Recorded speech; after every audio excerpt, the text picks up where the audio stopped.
मिर्जापुर की क्या स्थिति है कोरोना के मामले में? ब्लैक फंगस को लेकर क्या कुछ किया जा रहा है प्रशासन की तरफ से? इन तमाम चीजों को लेकर हम बातचीत करेंगे। हमारे साथ लाइव जुड़ रहे हैं मिर्जापुर के कमिश्नर योगेश्वर राम मिश्र।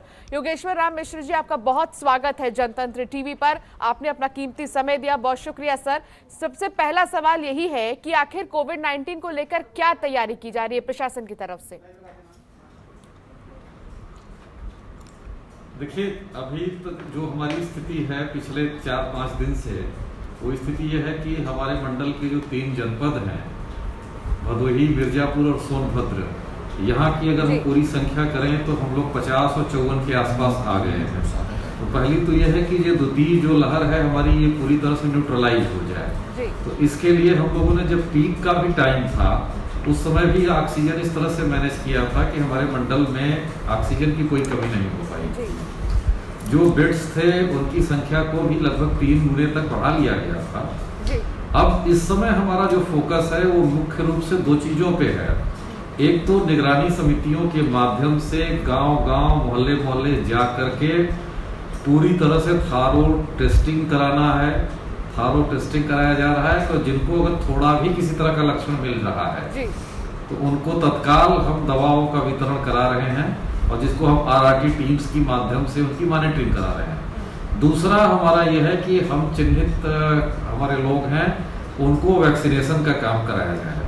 तो वैक्सीनेशन में मिर्जापुर जिले में तो सबको हो रहा है, 18 से 44 भी हो रहा है और 45 ऑनवर्ड भी हो रहा है। बाकी 2 जनपदों में भी बहुत शीघ्र ही 18 से 44 का भी टीकाकरण प्रारंभ होगा, तो उनके लिए भी हमारी पूरी प्लानिंग है। जैसे ही शासन के निर्देश मिलेंगे वहाँ पे वैक्सीनेशन शुरू हो जाएगा। ये तो बात चीज है, जैसा कि आप सब लोगों ने सुना होगा, हम लोगों ने भी अध्ययन की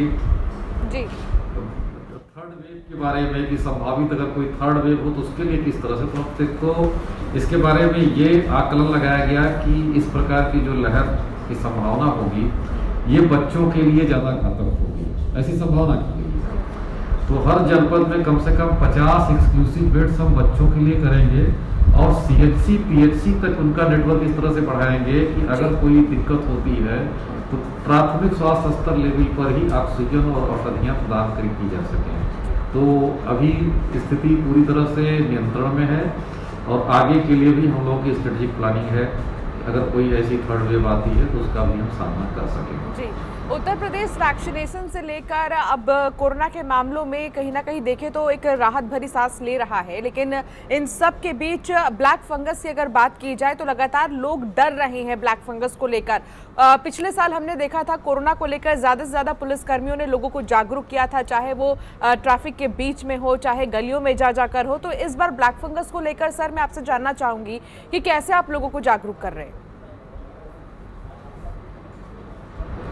देखिए, ब्लैक फंगस भी कोरोना का एक तरह से देखें इस वेव में तो बाई प्रोडक्ट है। तो सबसे ज्यादा हम पीएस सिस्टम लगा करके निगरानी समितियों के द्वारा लोगों को जागरूक कर रहे हैं कि अर्ली ट्रीटमेंट सबसे प्राथमिक चीज है जी।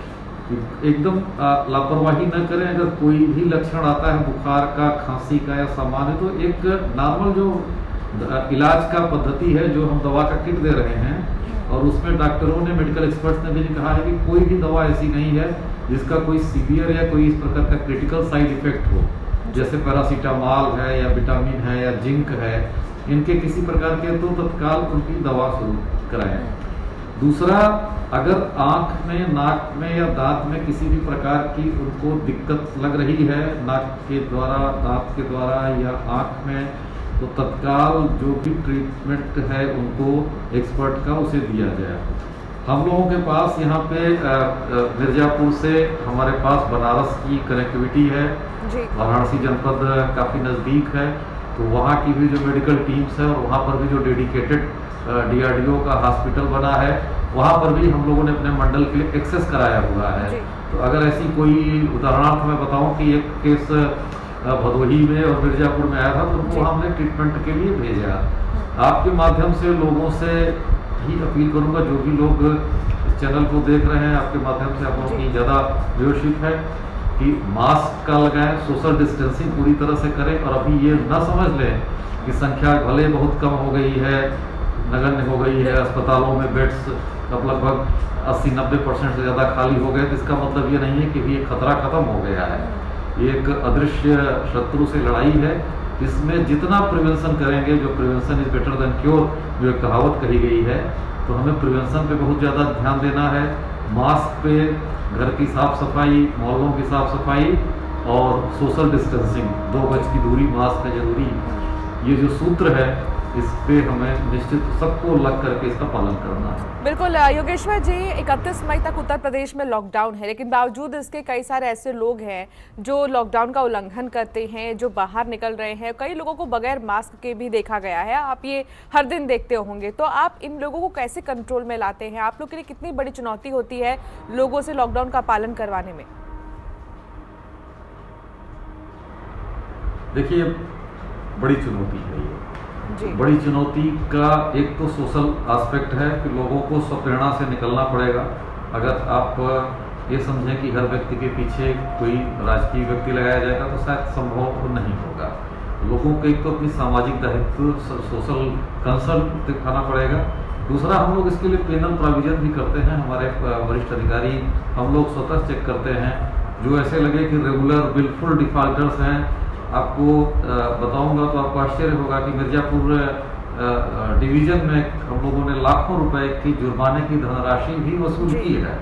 लेकिन अभी भी प्रयास किया जा रहा है मोटिवेट करके कि तो जुर्माने की स्थिति न आए, किसी भी प्रकार की सख्ती का अवसर न आए। सोशल कंसर्न लोग समझें, सामाजिक अपने दायित्व को समझें और ये समझें कि मास्क न लगाना उनके लिए भी खतरनाक है और जिनसे वो इंटरेक्ट कर रहे हैं उनके लिए भी खतरनाक है। और इसके लिए पूरा एक मास मूवमेंट तैयार कराया जा रहा है।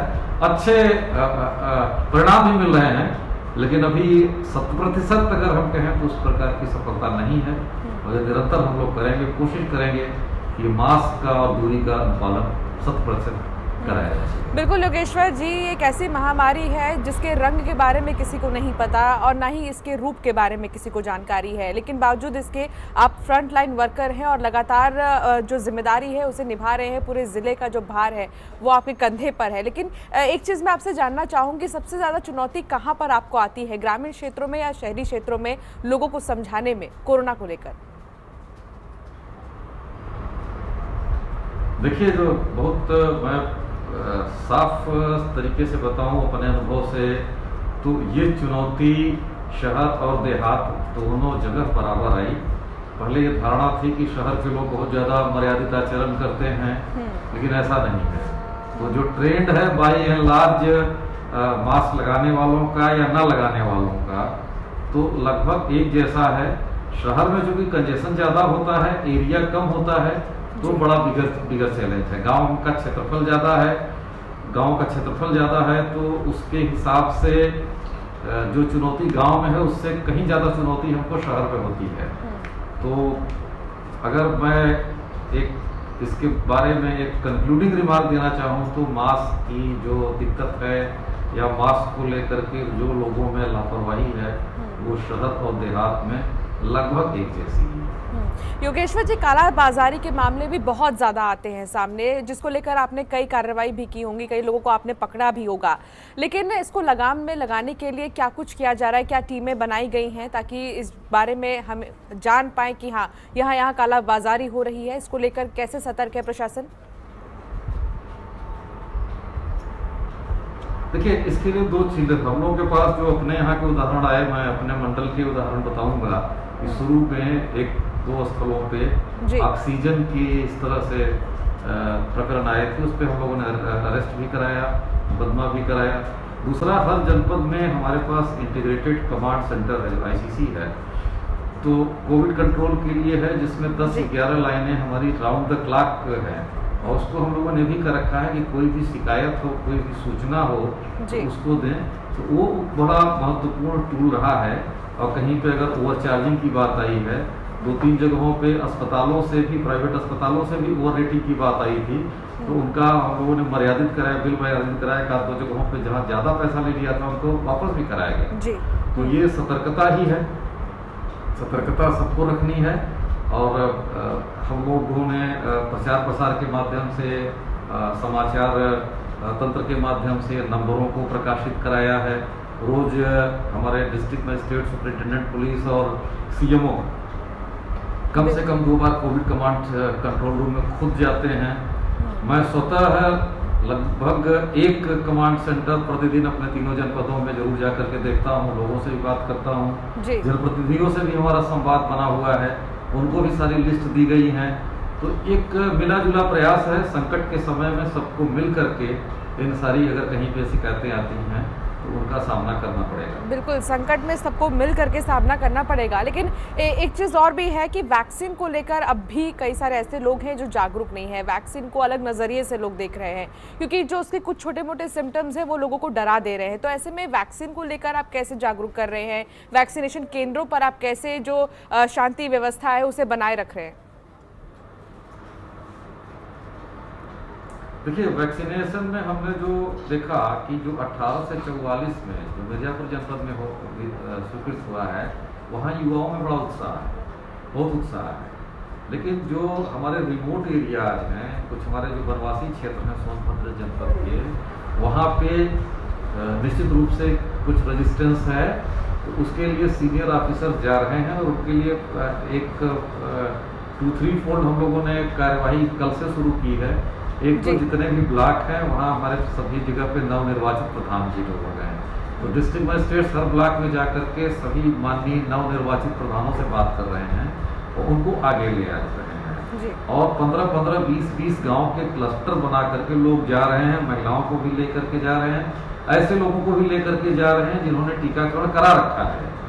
जो गांव के लोग हैं जिन्होंने करा रखा है उन्हीं के द्वारा ये बता रहे हैं कि टीका कितना महत्वपूर्ण है आपकी प्राण की रक्षा के लिए।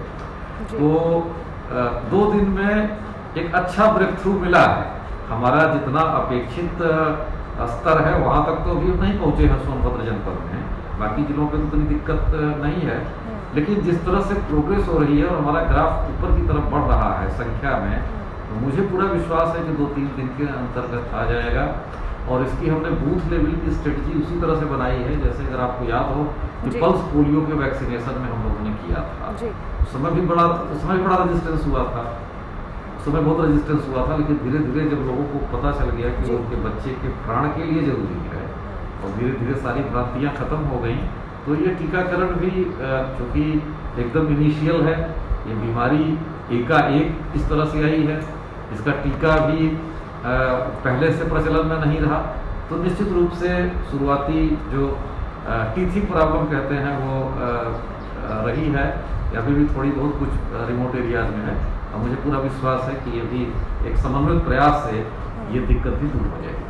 जी, लेकिन कई सारे ऐसे पुलिसकर्मी भी हैं जो कोरोना पॉजिटिव आ रहे हैं इस बीच।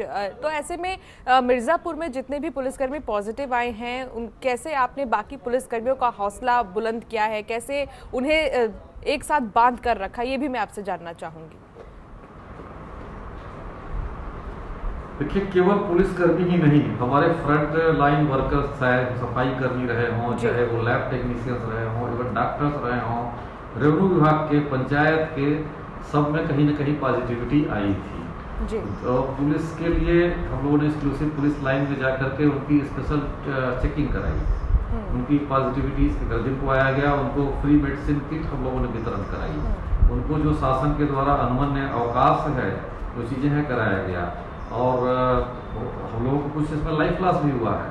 हमारे यहाँ तो बहुत सीनियर लेवल पे भी 2-3 लाइव क्लासेस हुई जहाँ पे डिविजनल लेवल के ऑफिसर्स की कोरोना से डेथ हुई, जो कि एक्टिव रूप से काम कर रहे थे। दुर्भाग्यजनक रहा वो, लेकिन सबको हम लोगों ने इस टेस्टिंग के चेन में रखा।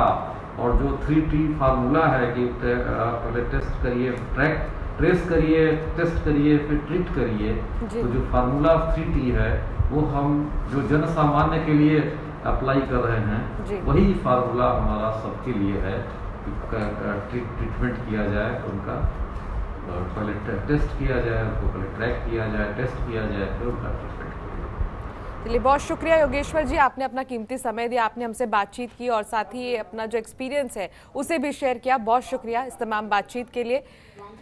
तो जिस तरीके से देखा जा रहा है लगातार कोरोना महामारी को लेकर एक तरफ जहां बहुत ज़्यादा चिंताजनक स्थिति बनी है, तो दूसरी तरफ लगातार जिस तरीके से वैक्सीनेशन हो रहा है, जिस तरीके से दवाइयां आ रही है, उससे कहीं ना कहीं राहत भरी खबर अब मिल रही है। तो ये तमाम चीज़ें हैं, तमाम जो ज़िले हैं वहां पर क्या स्थिति है कोरोना की, इसको लेकर हम आपसे साझा कर रहे थे।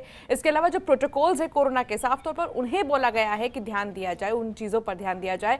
मास्क लगाना बिल्कुल भी ना बोले, सैनिटाइजेशन के साथ साथ सोशल डिस्टेंसिंग का भी खास तौर पर ख्याल रखें। खबरों के निष्पक्ष विश्लेषण के लिए सब्सक्राइब करें Jantantra TV and press the bell icon. Never miss any update.